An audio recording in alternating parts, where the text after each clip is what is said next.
Development దాని మీద ఒక డిబేట్ పెట్టండి, ఖచ్చితంగా మాట్లాడతాం.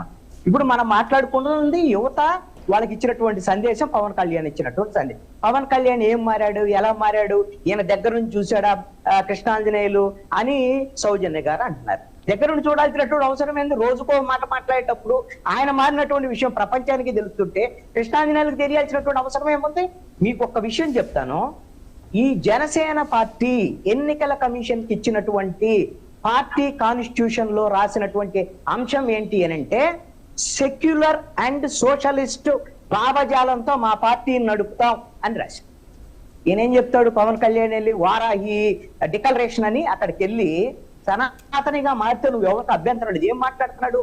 హిందువులకు అన్యాయం జరుగుతుంటే ఎవరు మాట్లాడటం లేదు, హిందువులకు ఇంత అన్యాయం జరుగుతుంటే ఎవరు బయటికి రావటం లేదు అని హిందువుల్ని రెచ్చగొట్టేటువంటి విధంగా మాట్లాడుతున్నాడు. Pawan Kalyan already deputy CM ప్రభుత్వంలో ఉన్నాడు. నిజంగా హిందువులకు అన్యాయం జరిగితే, హిందువుల మీద దాడులు జరుగుతుంటే కాపాడాల్సినటువంటి బాధ్యత పవన్ కళ్యాణ్ది.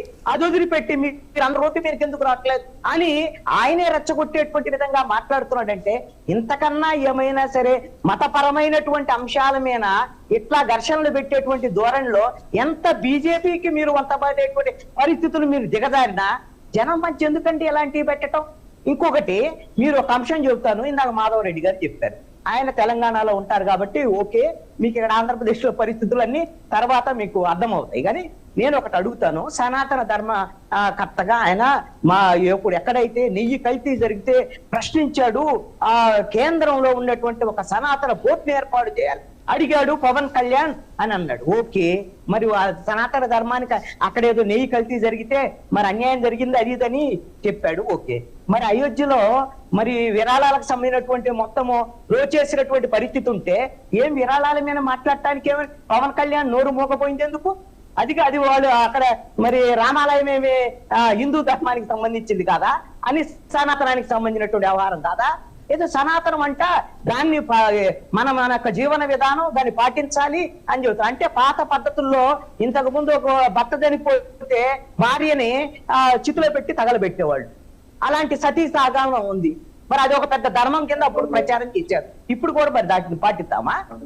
సనాతన ధర్మం అంటే ఏంటి? ఇప్పుడు ధర్మం ఏంటి?